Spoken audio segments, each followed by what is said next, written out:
우리에게 주시는 하나님의 말씀 요한복음 17장 20절에서 26절까지 보겠습니다. 요한복음 17장 20절에서 26절 말씀까지 함께 교독하도록 하겠습니다. 제가 먼저 20절을 읽습니다. 내가 비옵는 것은 이 사람들만 위함이 아니요 또 그들의 말로 말미암아 나를 믿는 사람들도 위함이니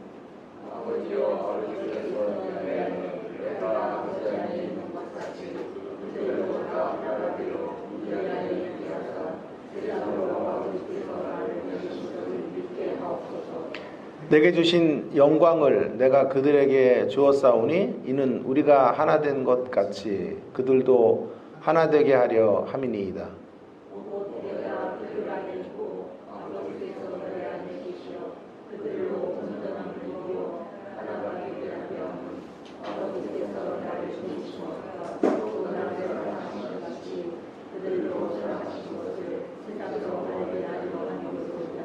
아버지여 내게 주신 자도 나 있는 곳에 나와 함께 있어 아버지께서 창세 전부터 나를 사랑하심으로 내게 주신 나의 영광을 그들로 보게 하시기를 원하옵나이다.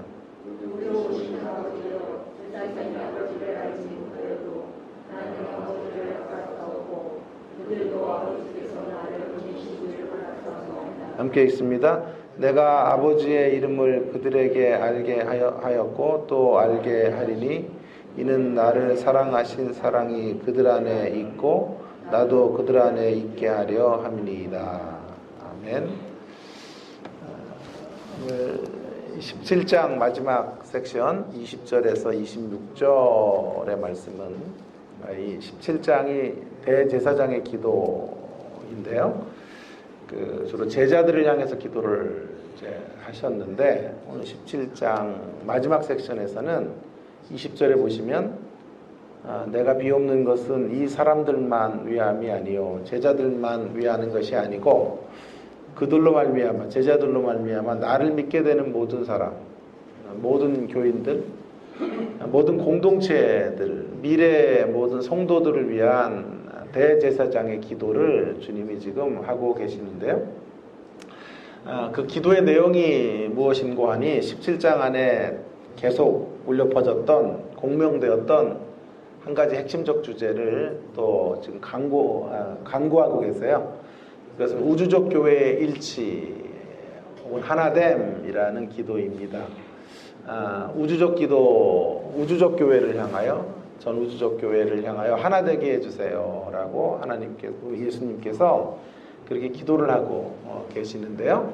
자, 이 기도가 예수님 충분히 하실 수 있는 전 우주적 통치자이시기 때문에 예수님께서 충분히 하실 수 있는 멋진 기도이지만 우리에게는 좀 문제가 생겨지는 대목이 있습니다.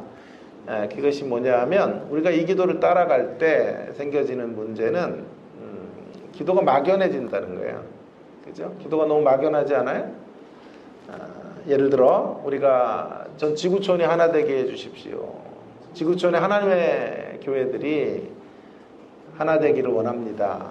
이렇게 기도를 할 수 있죠. 너무 멋진 기도라고 생각이 들지만 또 그 실효성을 따진다면 그 실효성이 확증되기가 참 어렵지 않습니까? 너무 막연하다는 느낌 같은 게 들지 않을까요? 그런 기도가 손에 잡히지가 않는 거죠. 어떻게 전 우주적 교회가 하나가 될 수 있겠습니까? 이렇게 교회들이 갈등이 많고 교단들이 갈라지고 또 어떤 의미에서 각각의 교단들이 나누어진 것도 득이 될 수도 있는 어떤 항상 연합이 좋은 것도 아니거든요. 그래서 각각의 색깔들을 드러내면서 거대한 숲을 이루고 하나님 나라의 그런 빛들을 자신들의 강조점을 가지고 드러내는 것도 귀한 것일 텐데 지금 주님은 다소 황당하기 좀 짝이 없는 기도를 하고 계시는 거죠. 우리를 염두에 두고 이런 기도를 지금 하고 계시는 건데요. 이 엄청난 기도, 전 우주적 교회의 하나됨, 이 기도를 하시는 이유가 무엇일까? 그래서 제가 오늘 말씀의 제목을 막연한 기도의 이유, 왜 이런 기도를 주님이 이렇게 막연하고 손에 확 잡히지 않는 이런 기도를 지금 하고 계시고, 그런 기도를 우리를 염두에 두고 하셨을까 하는 대목에 대한 답을 좀 모색해 보는 시간을 가져보려고 하는 것이죠. 한 두 가지 정도 답을 우리가 찾을 수 있겠는데요. 첫째로는요, 이런 이제 스케일을 통해서 우리들이 도달해야 될 어떤 영광스러운 세계를 알게 하시려는 거죠. 우리가 어떤 세계로 초대되어 있고 우리가 부름받은 세계가 얼마나 영광스러운지를 확인시키고 그 위대한 세계들을 향해서 초대된 인생들이라고 하는 것들을 알게 하시려는 의도가 깔려 있다고 생각합니다. 신적 세계의 수준 혹은 차원이 어떤 것인지를 주님은 우리 가운데 이 기도를 통해 보여주고 계시는 거죠. 그것을 통해서 우리에게 제시된 세계가 얼마나 영광스럽고 위대한가 하는 것을 확인시켜 주시는데요. 주님이 지금 제시하고 있는 세계는, 우리를 초대하신 세계는 단지 그 외형적 크기만을 지금 위대하다고 말하는 게 아니고요. 더 중요한 것은 질적인 차원 혹은 질적인 수준의 문제 때문에 그 세계가 대단하고 위대한 것이다 라고 하는 것을 알게 합니다. 우리가 초대받은 질적인 수준의 세계가 어떤 것인가, 질적인 수준, 그것이 어떤 것인지를 오늘 성경 먼저 20절부터 24절에서 잘 말씀해주고 계시는데요. 한마디로 말하면 아버지 하나님과 아들이 하나 된 것 같은, 사랑 안에서 그들이 하나 되는 것 같은 그 하나됨에 우리가 참여해서 하나가 되는 것. 그런 교제와 사귐, 코이노니아가 이루어지는 하나됨, 사랑 안에서의 하나됨이라고 말씀하고 계시는 거죠. 그런 하나됨을 이루게 해달라고 말하는 주님의 기도, 그 질적 수준이 어떤 것인지를 우리 가운데 알려주는 거죠. 20절 한번 제가 읽어보겠습니다. 내가 비옵는 것은 이 사람들만을 위함이 아니요 또 그들로 말미암아 나를 믿는 모든 사람을 위함인데요. 21절에 보시면 아버지여 아버지께서 내 안에 내가 아버지 안에 있는 것 같이 그들도 다 하나가 되어 우리 안에 있게 하사. 아버지와 아들 안에 우리가 들어가서 우리가 함께 거하는, 세상으로 아버지께서 나를 보내신 것을 믿게 하시기를 원한다고 말씀하시고, 22절에는 내게 주신 영광을 내가 그들에게 주었사오니 이는 우리가 하나 된 것 같이 그들도 하나 되게 하려 함이니이다. 하나님, 예수님과 하나님이 하나 되는 그 하나됨 같은 하나됨을 교회가 이루기를 원하신다 라고 하는 것이죠. 23절은요 더 흥미로운데요. 곧 내가 그들 안에 있고 아버지께서 내 안에 계시어 그들로 온전함을 이루어 하나가 되게 하려 함은, 여기 온전함이란 단어, 이런 단어들이 굉장히 중요한데, 아버지께서 나를 보내신 것과 또 나를 사랑하신 같이, 그러니까 사랑 안에서의 하나예요. 정치적인 하나가 아니고 어떤 외적인 힘의 논리에 의한 하나가 아닌 사랑 안에서 예수님과 하나님이 하나이신 것처럼 그들도 그런 사랑 안에서 하나가 되기를 원하신다. 그리고 그것을 세상으로 알게 하려 한다고 말씀하고 계시는 거죠. 이를 위해서 25절과 26절에서는요, 25절, 26절에서는 그래서 예수님께서 그 아버지를 알게 하시기 위해서 오셨다라고 말씀하고 있는 거죠. 의로우신 아버지여, 세상에 아버지를 알지 못하여도 나는 아버지를 알았사옵고 그들도 아버지께서 나를 보내신 줄 알았사옵나이다. 내가 아버지의 이름을 그들에게 알게 하였고 또 알게 하리니 이는 나를 사랑하신 사랑이 그들 안에 있고 나도 그들 안에 있게 하려 함이니이다. 아버지의 이름을 그래서 알려주시고 알게 하시는 그런 역사들이 예수님이 하시는 일들이고 그 일들이 이루어지기를 또 간구하고 계시는 거죠.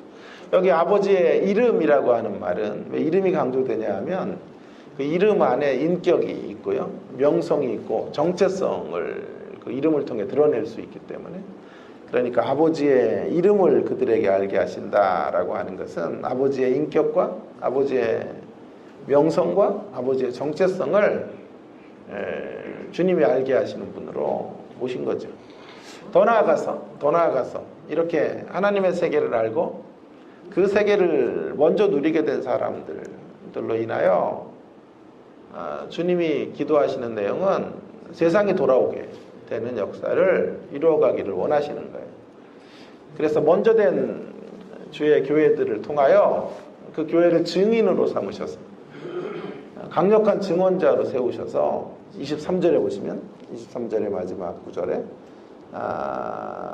그들도 사랑하신 것을 세상으로 알게 하려 함이로써이다. 세상이 이제 하나님의 사랑 안에 거하는 교회를 통하여 세상이 그 사랑을 보게 되고 그 사랑의 자리에로 세상이 돌아오는 역사, 이런 역사 가운데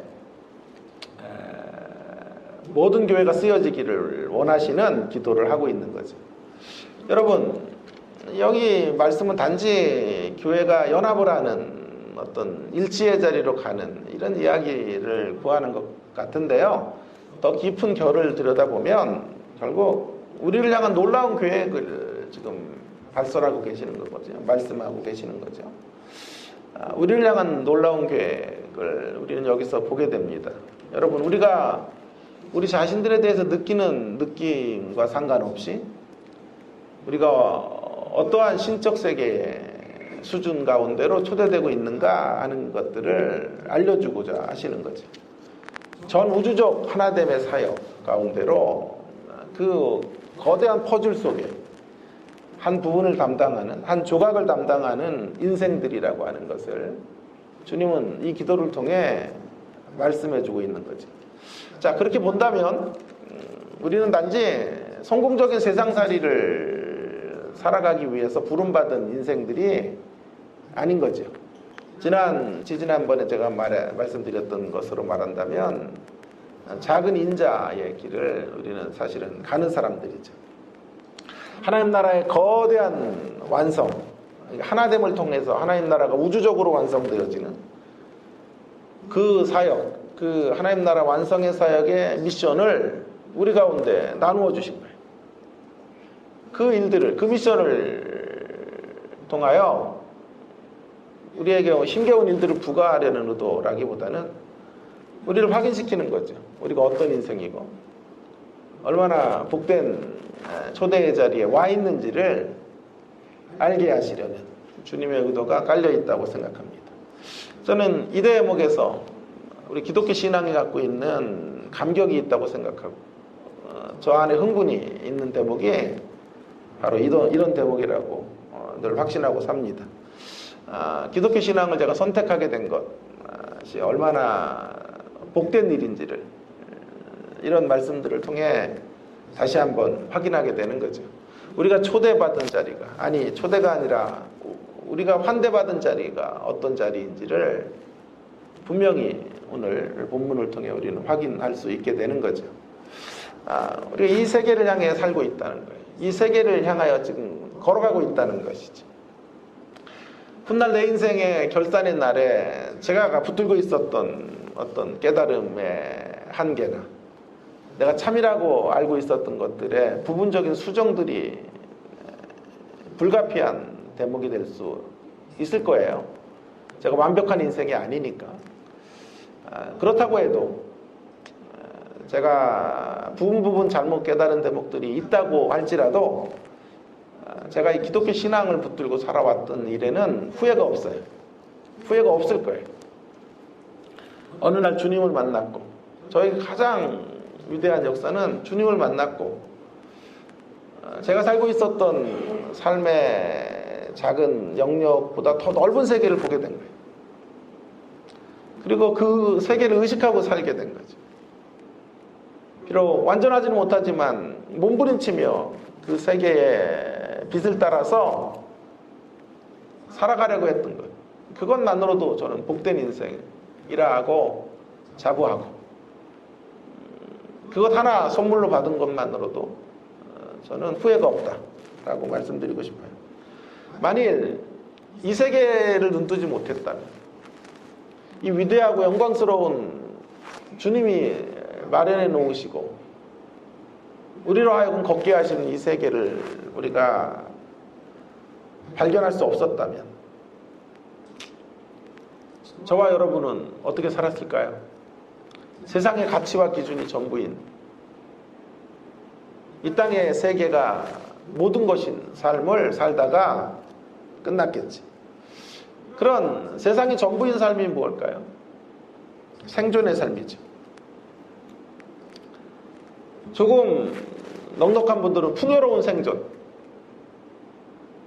한 끼 5만 원짜리 생존과 한 끼 50만 원짜리 생존, 그 차이만 있을 뿐. 우리가 살고 있는 이 세상이 전부였다면 우리는 생존의 범주를 넘지 못하는 인생을 아웅다웅 살다가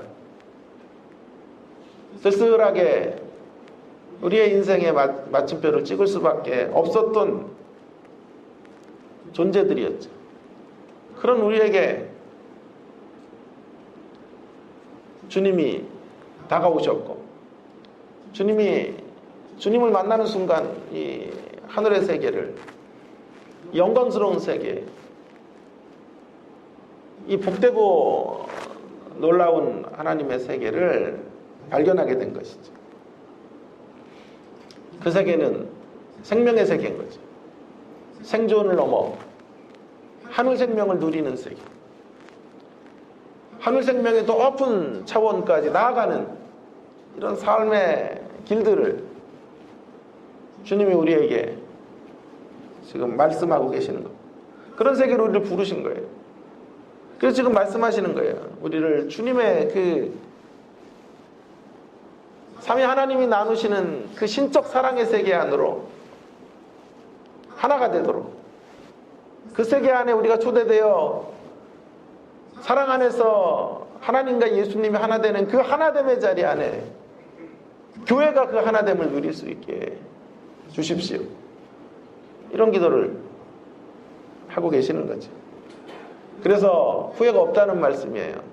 우리가 이 세계를 눈뜨게 된 것, 이 세계를 향하여 추구해 가고 있는 것, 그것만으로도 우리의 인생에는 어떤 후회도 없다. 단 후회가 있다면 그 주님과 주님의 세계를 만난 것에 대한 후회는 없고요. 물론 그 세계를 향해 가는 여정에는 어려움도 있지만 그 어려움 때문에 후회는 없고요. 한 가지 후회가 있다면 그 수준에 합당하게 살지 못한 후회, 그 걸어놓으신 온전함의 수준으로 나아가지 못했던 우리의 죄성과 우리의 타락과 우리의 에고의 가치들을 늘 넘어서지 못했던 우리의 육적인 면들, 한계점들에 대한 후회는 있을 수 있어도 주님을 만나고 주님의 세계 가운데 초대된 이 역사 속에는 그 어떤 후회도 없다라고 하는 것이죠. 자, 이제 이 예수님의 기도, 이 대제사장의 기도를 반영하는 우리의 삶의 모습들은 어떠해야 될까? 기도하는 삶의 자리는 어떤 자리일까? 하는 것들을 좀 생각해 보려고 하는데요. 여러분, 주님이 우리에게 이렇게 넓고 전 우주적인 영역의 차원까지 이루어 가시는, 완성하시는 일에 우리를 동역으로 부르셨고 그 일에 참여자로 부르셨다면 우리의 삶은 좀 어떠해야 될까요? 우리의 삶의 기대와 기도는 어떤 것이어야 될까요? 좀 우리의 삶의 지경이 좀 넓혀지는 삶들을 살아가야 되겠다 싶습니다. 주님의 스케일이 어마어마하기 때문에 여러분, 우리의 삶의 범주도 이제 좀 넓어져야 된다라고 말씀드리고 싶습니다. 우리의 이 대제사장의 기도를 이제 배운 사람들이 너무 협소한 삶의 범주를 살면 안 된다라고 말씀드리고 싶어요. 그래서 삶의 지경이 주님 넓어지도록 주님 역사해 주시고 그런 넓은 삶의 지경을 향하여 나아가는 인생의 길을 걷도록 도와달라고 우리가 기도하고 그 넓은 범주를 향해 달려가는 삶이 되어야 하겠습니다. 우리와 우리 주변 사람들을 향해서 우리가 자주자주 해야 되는 기도 가운데 하나가 바로 이런 기도예요. 여러분, 많은 분들을 보면서 안타까운 대목은 뭐냐 하면 하나님이 주신 재능과 달란트, 가능성을 최소치로 축소시켜서 최소한의 삶을 살다가 이 땅을 떠나가고 있어요. 아니요. 그래서는 안 되겠어요. 이것들 하나님 주신 재능과 가능성과 달란트와 비전이랄까요? 이런 것들을 최대치로 활용해서 최대화시키고 살다가 주님 앞에 서야 되는 거예요. 우리 이 기도를 많이 하시고 이런 영혼을 가지고 살아가야 하는 것입니다. 하나님의 주신 귀한 선물들을 최소한으로 운영하고 살다가 떠나는 인생, 하나님의 부르심을 최소한으로 감당하고 떠나는 삶이 아니라 하나님의 부르심과 하나님이 주신 은사를 최대치로 늘려서 최대치로 활용해서 살아가는 그런 우리의 인생이 되기를 주의 이름으로 축원합니다. 여러분, 우리 사실 이 장로교회 개혁주의 신학이라고 하는, 저는 그 전통에서 평생 신학을 했고 20년을 또 가르쳤는데요. 그리고 개혁주의 요람이라고 하는 미국의 칼빈 신학교에서 유학을 하면서 제가 느꼈던 느낌이 뭐냐 하면 머리는 굉장히 강조가 되는데 가슴이 뜨겁질 않아요. 소위 장로교회라고 말하는 이런 교회들이요, 가슴에 뜨거움이 없는 거예요. 그래서 미국 CRC 교단에 수업을 하는데 3분의 2가 한국 사람이에요. 제 영어가 왜 이러겠어요? 3분의 2가 한국 사람이에요. 그러니 다 또 족보가 있어요. 또 교수가 들어오면 그 교수가 좋아하는 페이퍼에 족보가 다 있으니까 그 족보 갖고 쓰는 거예요. 페이퍼 하나씩 써내면 학기가 끝나고 과목당 그 페이퍼는 잘 쓰죠. 우리나라 사람들이 자료들을 많이 읽고 쓰니까. 나는 외국 가서 유학 박사 한 2개는 더 받겠어요. 뭐 어려운 게 뭐 있어요. 영어 한자 안 해도 앉아있다가 페이퍼 쓰고. 용서하고 들으세요. 요즘은 뭐 챗 GPT인가 이런 것도 있으니까 그런 거 활용해서 쓰면 쓰겠더라고요. 두 분이 좀 재수없는 눈으로 저를 이렇게 보시네요. 자, 그런데 제가 너무 안타까웠던 것들은 이런 보수와 정통을 추구하는 교회는 성장이 없어요. 그 전통 속에 교회는 계속 사그러들고, 부흥하는 교회들이 어떤 교회인지 아세요? 미국 갔더니요, 오순절 펜타코스탈을 계속 부흥하고 사회를 향하여 걸어나가는 감리교회 같은 교회는요 끝없이 성장해가요. 제일 부흥 안 되고 제일 골치 아픈 교단은 장로교단이에요. 왜 그럴까요? 사변으로 떨어지고 논리로 떨어지고 머리만을 강조하기 때문에 그래요. 가슴이 뜨거워야 되는데 영육 이원론은 잘못된 거죠. 영과 육은 구분되지만 분리될 수는 없잖아요. 영육 통일체가 돼야 되는데 기복주의자들은 육만을 강조하잖아요. 우리 장로교 신학은 영만을 강조해요. 그래서 우리는 비전이니 꿈이니 뭐 긍정의 언어니 능력이니 이런 말 너무 싫어하죠. 대신에 고난이니 십자가니 뭐 자족이니 충성이니 이런 말로 성경을 전부 색칠해버렸죠. 함께 가야 합니다. 이 두 가지가 함께 공존해야 돼요. 그런 의미에서 삶의 지경을 넓히게 해주십시오. 이런 기도가 귀한 기도예요. 이런 기도를 많이 많이 드리시고 하나님이 우리에게 주신 은사들을 최대치로 활용하고 넉넉히 그 은사들을 펼치며 살아갈 수 있는 생애. 그 생애가 되는 게 목표예요. 주님 이렇게 광대하신 세계를 우리 가운데 초대하셨는데 왜 그런 세계를 못 누리고 사느냐 하는 거죠. 공부를 못해도 돼요. 공부만 잘해야 되는 건 아니에요. 그런데 가만히 보면요, 공부를 못하면 어떤 문제가 생기냐 하면 자신의 가능성을 자꾸 쪼그라뜨려요. 최소치로 이것도 못하고 저것도 못하고 또 이것도 못해요. 못하는 쪽으로 그 못하는 것에서 하나 주어서 살다가 끝나는 거예요. 공부를 잘하면 희망을 보고 자기 가능성을 본단 말이에요. 그래서 잘하는 걸 계속 늘려가다가 살아가게 되는 거예요. 그래서 중요한 거예요. 공부를 포기시키지 않고 가는 거, 이런 게 중요하더라고요. 축소해서 최소한의 것들, 인간으로 최소한의 기능들을 감당하다가 살면 안 되고요. 늘리고 확장해서 최대치의 역사들을 하나님 앞에 펼치고 보이고 드러내고 이 광대하신 하나님을 설명하고 나타내는 저와 여러분이 되기를 주의 이름으로 부탁을 드립니다. 우리 장로교회가 이런 게 너무 약해서 이런 얘기를 하면 무슨 조영기 목사님, 기복주의니 이런 식의 오해를 하기 때문에 그래서는 안 된다 라는 말씀을 제가 드리고 싶어요.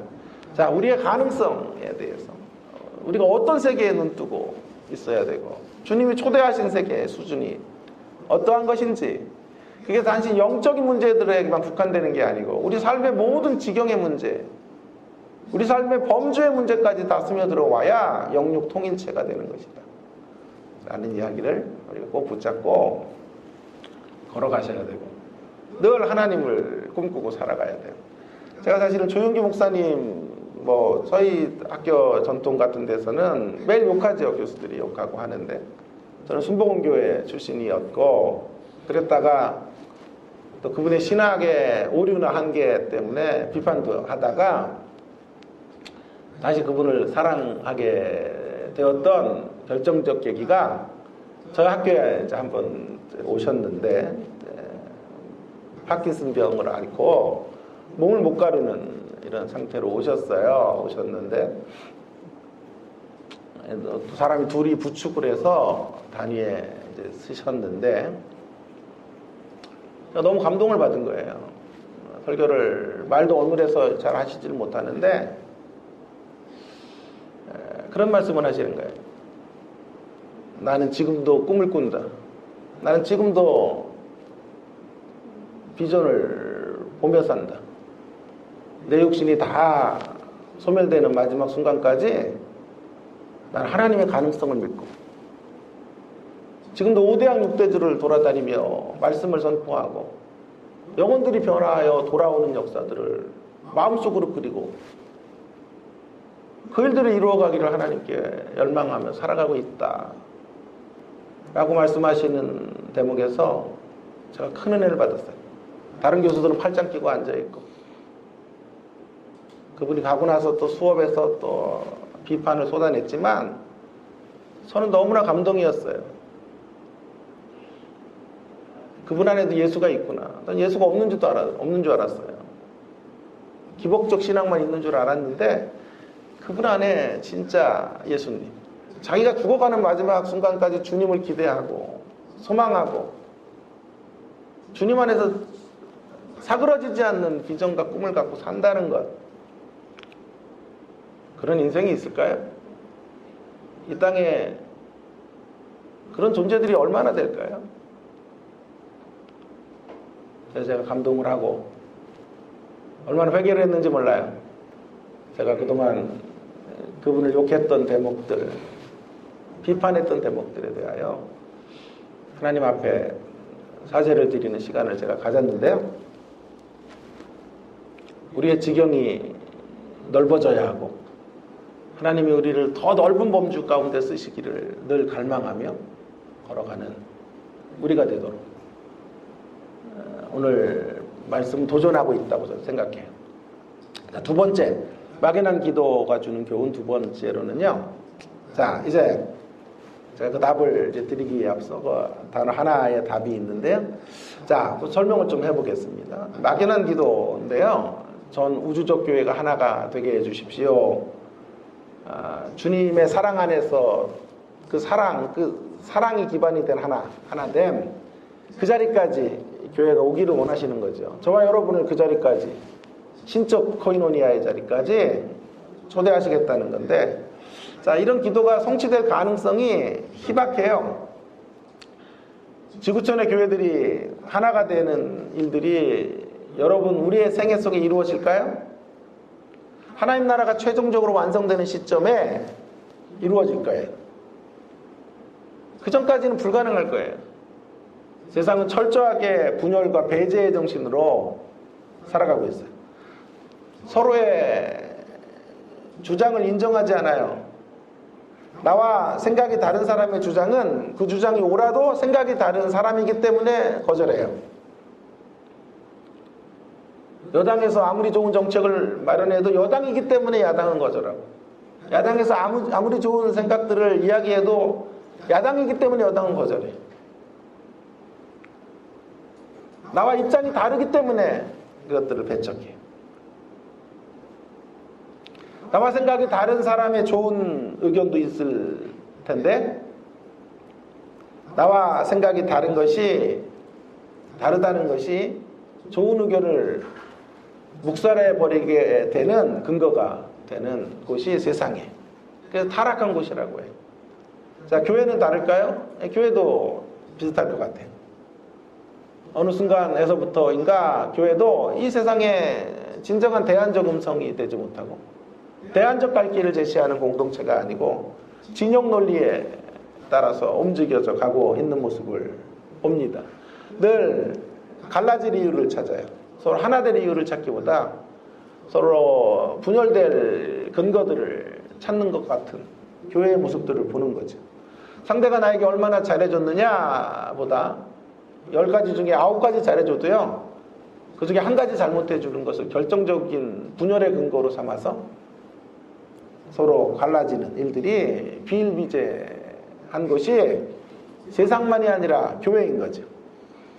여러분, 이러한 현실 속에서 하나님의 신적인 사랑 안에서 그 사랑의 모습과 같은 하나됨이 우주적으로, 그것도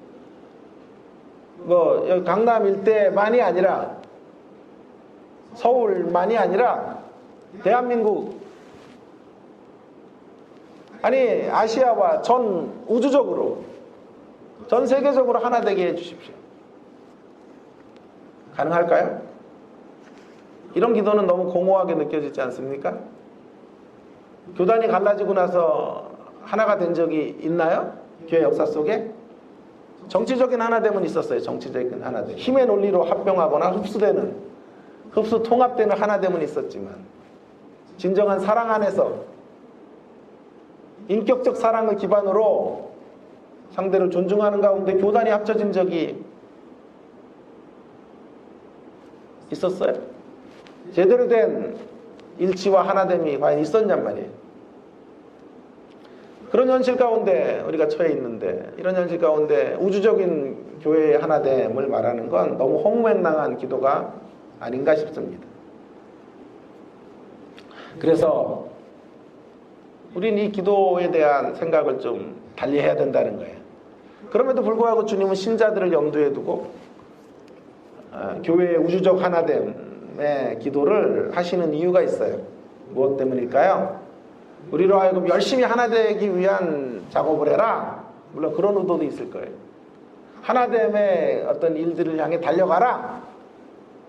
그런 메시지도 불가능한 건 아니에요. 현실적으로는 그런 일들이 이루어지기가 희박하지만 불가능하면 기도는 안 하셨겠죠.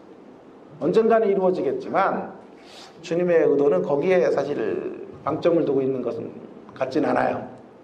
그거보다는 더 중요한 게 뭐냐면 이 엄청난 기도를 하시는 이유는요, 우리로 하나됨을 향해 달려가라는 말씀 이전에 우리의 한계를 직시케 하기 위함이에요. 우리의 한계.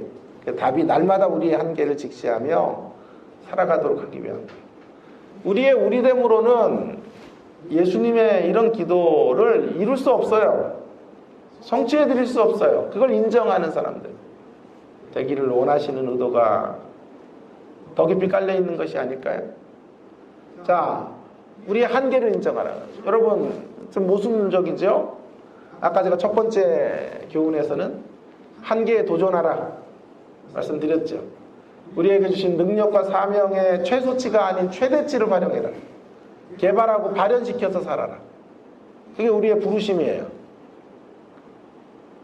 자, 그런데 지금은 한계를 직시하라 하고 말씀을 드리니까 둘이 충돌을 일으키는 듯 보여지죠. 자, 교통정리가 필요할 것 같아요. 교통정리가 필요할 것 같은데, 여러분, 한계에 도전하는 삶이란 지경이 넓어지고 우리의 삶의 범주를 크게 확장시켜가는 한계에 도전하는 삶이라고 하는 것은요, 환경을 상대할 때의 이야기예요. 환경을 상대할 때.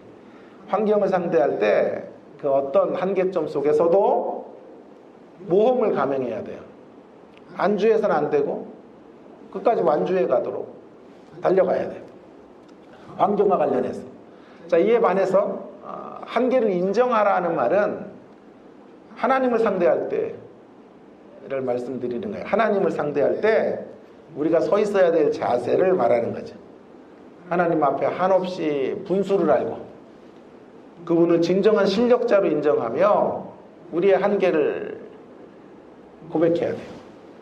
우리가 할 수 있는 영역에 한계가 있다는 것을 고백하면서 정리하면 겸손히 우리의 우리됨을 고백하는 가운데 우리의 삶에 주어진 현실 가운데 달란트를 땅에 묻지 말고 그 달란트를 적극적으로 활용해서 최대치의 인생의 자리로 걸어가고 하나님의 달란트를 활용하는 인생이 되어야 한다라는 메시지가 되는 것이죠. 이것이 교통정리라고 말할 수 있겠어요. 자, 이것과 관련된 제사장의 기도를 반영하는 우리의 삶은 한마디로 그렇다면 낮은 자세로 의존하며 사는 거예요. 의존. 그분을 의존하고 사는 거죠. 성경은 때때로 버거운 말씀들로 가득 차 있어요. 오늘 본문도 그런 말씀 중에 하나죠. 우리 골탕 먹이려고 하는 거 아니에요. 이미 말씀드린 것처럼 우리를 향해 그분이 갖고 계신 계획이 어떤 것인지를 어디까지의 수준을 차원을 우리 가운데 요구하고 계시고 이끌고 가시려고 하는 계획이 있는지를 알려주시려는 의도예요. 그러나 우리는 그 수준을 따라갈 수가 없어요. 따라갈 수 없기 때문에 체념하라가 아니고요. 체념하라가 아니라 따라갈 수 없기 때문에 그 높은 수준을 우리는 이룰 수 없기 때문에 의존하라. 평생 의존하는 법을 배우라. 우리의 힘과 능력으로는 안 돼요. 기독교 신앙의 요구들은 우리의 힘으로 안 되거든요. 우리의 결단으로도 안 되거든요. 전 우주적 교회가 통합하는 무슨 방법론 갖고도 안 되거든요. 그러니까 안 되는 건데 뭘 이런 걸 체념하라가 아니라 하나님의 도우심을 구하라는 거예요. 하나님을 붙잡으라는 거예요. 몸부림치며 힘쓰되 우리의 우리됨으로는 안 되는 일이니까 성령님의 역사를 간구하고 하나님의 초월적인 일하심을 기대하고 그분을 신뢰하며 걸어가야 된다라고 하는 것을 말씀드리고 있는 거죠. 이렇게 날마다 가야 할 길이 있고 또 아직도 더 성장을 향해 달려가야 될 여정들이 남아 있기에 기독교 신앙은 끝이 없구나. 그렇게 해서 공허한 자리로 떨어지는 게 아니고요. 그렇기 때문에 더 철저하게 하나님을 의지하고 나가야 된다라는 게 답이 되겠습니다. 그래서 저는 늘 신앙을 이렇게 정의하죠. 신앙은 빌부터 살기다. 하나님께 빌부터 사는 거예요. 결국 지금 하나님이 걸어놓으신 여정은 우주적 교회의 하나됨인데 이걸 위해서 교회가 쓰임을 받아야 된다라고 말씀하시는 건데, 여러분 우리가 이룰 수 없거든요. 그래서 이룰 수 없는 것들을 왜 주님 걸어놓으셨을까? 그림의 떡으로 바라보라는 게 아니고요. 그 과정에서 주님을 계속 신뢰하면서 친밀함의 자리로 우리를 이끌어가기 위함. 주님이 우리를 가까이 주시려고 하는 거예요. 우리가 못 이루니까, 우리의 힘으로 안 되니까, 우리의 능력으로는 감당할 수 없으니까 어떻게 해요? 날마다 빈손 들고 십자가를 붙잡는 거예요. 주께 가까이 가야 돼요. 주여 도와주시고 은혜를 베풀어 주세요. 결국 이러한 높은 이상에 속하는 메시지를 주신 이유는 주님이 우리를 가까이에서 우리와 함께 교제하기 위한 조치이다 라고 말할 수 있어요. 그래서 시편 73편 28절이 나오는 거예요. 하나님께 가까이함이 내게 복이라. 말씀을 마치겠습니다. 여러분 오늘 막연한 기도, 주님이 이 대제사장의 기도가 유명한데요. 막연해요 사실 기도가. 이 기도로 우리를 어디까지 초대하셨는지, 우리를 초대하시려는 그 목적지가 어딘지를 분명히 보여주셨어요. 그 높은 수준으로 우리를 초대하셨고, 그런데 그 멋진 모습으로 우리가 그 수준을 도달할 것이라고 주님이 기대하신 건 아닌 것 같아요. 우리는 안 되거든요. 그래서 그 과정에서 우리로 하여금 주님을 의존하는 신앙 수업을 받게 하시려는 것이 주님의 의도인 거예요. 그 신앙 수업의 과제 가운데 하나가 오늘 본문은 서로 하나됨, 사랑 안에서, 신적 사랑 안에서 서로 연합하고 하나 되는 것이라고 말한 거죠. 우리는 반듯하게 이 일을 이룰 수 없어요. 주님도 그걸 기대하시는 것 같진 않아요. 반듯하게 이 일을 이루어갈 수 있는 것을 기대한다기보다는 늘 안 되는 우리의 몰골들을 쳐다보는 거예요. 안 되거든요. 노력해도 안 되거든요. 본전 생각 나거든요. 일치와 연합으로 나가다가 뒤로 자빠지거든요. 그 자빠짐의 자리에서 우리의 고백은 이렇게 터져나와야 돼요. 세월 지나갈수록 의지할 분은 주님밖에 없습니다 라는 고백의 자리에서 날마다 주님을 끌어안고 주님을 붙잡고 몸부림치는 신앙인의 자리를 확보해라. 이것이 이런 이상적 메시지를, 막연한 기도를 하시는 주님의 의도가 아니겠어요? 그렇다면 오늘 부분의 메시지는 다소 황당한 기도가 아니고요, 그런 우리를 염두에 두신 황송한 기도예요. 황송한 기도. 황당한 기도가 아니라 우리를 주님이 그렇게 가까이 친밀하게 우리와 함께 교제하시고자 하시는 황송한 기도이다. 이런 황송한 기도들이 여러분의 삶 속에 계속되어지기를 주의 이름으로 축원합니다. 기도하겠습니다. 오늘 주신 말씀 기억하면서 기도하기 원하는 두 가지 큰 메시지. 여러분 우리의 삶의 지경이 넓어져야 되겠습니다. 늘 쪼그라들고 축소되고 최소한의 재능만을 활용해서 한 달란트 줬더니 땅에 묻고 그렇게 살면 안 되겠어요. 그것이 비참한 삶이에요. 방대하신 하나님, 어마어마한 스케일을 요구하시는 하나님, 그 하나님 앞에 우리의 지경이 넓어지기를 바라고, 최소치로 축소되는 삶이 아니라 최대치로 늘려가는, 주님의 은사를 최대치로 늘리고 주님의 달란트를 최대치로 활용하고 장사하고 걸어가는 우리가 돼야 되겠습니다.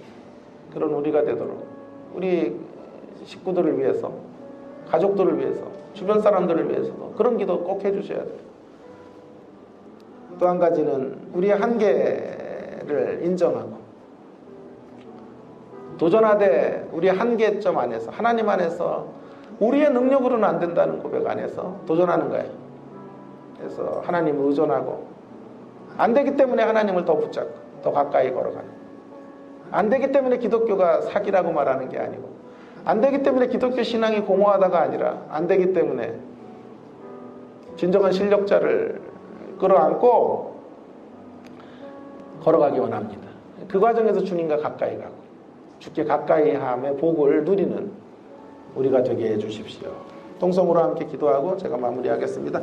기도하십시다. 하나님 아버지 은혜를 감사합니다. 오늘도 대제사장의 기도를 통하여 막연해 보이는 주님의 기도 속에 담겨진 주의 메시지와 주님의 도전과 교훈을 발견하게 해주셔서 감사드립니다. 하나님 아버지 대제사장의 기도를 반영하는 우리의 삶이 되어지기를 간절히 원합니다. 하나님 앞에 늘 지경을 넓히는 삶들 주님 살아가기를 원합니다. 꿈을 꾸고 하나님 끝까지 하나님의 일하심들을 바라보며 기대하며 소망하며 하는 걸어가는 저희들이 되어지기를 간절히 원합니다. 우리에게 주신 재능과 우리에게 주신 달란트를 최소치로 하나님 그렇게 활용하다가 떠나는 삶이 아니라 최대치로 늘려가게 하시고 하나님 아버지 최대한의 하나님 확장을 통하여 하나님의 일들을 감당하고 하나님의 역사들을 그렇게 드러내고 살아가는 저희들의 인생이 되어지기를 원합니다. 그러기 위해 하나님을 날마다 의존하게 하시고 주님을 바라보게 하시고 우리의 한계를 역설적으로 인정하며 걸어가는 가운데 주께 더 가까이 나아가는 하나님의 사람들로 주님 우리가 설 수 있도록 은혜를 베풀어 주시기를 간절히 원합니다. 함께하여 주시옵소서. 하나님 아버지 오늘 대제사장의 기도 막연한 기도의 이유라는 말씀으로 저희들에게 주의 생명의 말씀 던져주셔서 감사드립니다. 위대하신 세계를 우리 가운데 허락하시고 전 우주적인 하나됨과 통치의 영역 속으로 하나님 우리를 사용하시기 위하여 우리를 불러주셔서 감사합니다. 광대하신 하나님을 섬기며 하나님 우리도 꿈을 꾸게 하시고 하나님과 함께 발맞춰가는 삶의 지경들이 넓혀지는 역사들이 우리와 우리의 가족들, 우리의 친척들, 우리 주변의 사람들 가운데 펼쳐져 가도록 인도해 주시기를 간절히 원합니다. 하나님이 주신 사명과 부르심과 재능과 달란트를 최소치로 축소시키는 삶이 아니라 최대치로 늘려서 활용하고 장사하고 우리의 달란트를 땅에 묻는 것이 아니라 그것을 통하여 하나님의 역사들을 드러내고 세상 가운데 하나님의 위대하심과 하나님의 크심과 하나님의 영광을 드러내는 통로로 저희들이 쓰여지기를 간절히 원합니다. 그 일을 위하여 역설적이게도 주님 우리의 한계를 인정하게 하시고 겸손하게 무릎 꿇게 하시고 우리의 결단으로 우리의 노력으로 우리의 의지로 우리의 능력으로 할 수 없는 일들인 것들을 고백하며 하나님의 실력을 인정해 가는 저희들 되게 하시고 하나님께 더 가까이 나아가는 우리가 되어 주께 가까이 하는 자들이 누리게 되는 복들을 받아 누리는 생애들 되도록 함께 해주시기를 간절히 원합니다. 이 시간 또 개인으로 기도할 때 하나님 우리의 기도 가운데 세밀하게 응답해 주시고 주일 예배도 하나님께 올려드립니다. 예배를 통하여 우리의 영혼들이 다시 살아나는 역사에 있게 하시고 말씀만 줄다름질치는 놀라운 말씀의 세계가 흥황하는 그런 예배가 되도록 함께 하시고 주장하여 주시옵소서. 이 시간 하나님 주 앞에 간절히 기도하는 시간 갖게 해주시기를 원하오며 이 모든 말씀 예수님께 하신 이름으로 간절히 기도 올리옵나이다. 아멘.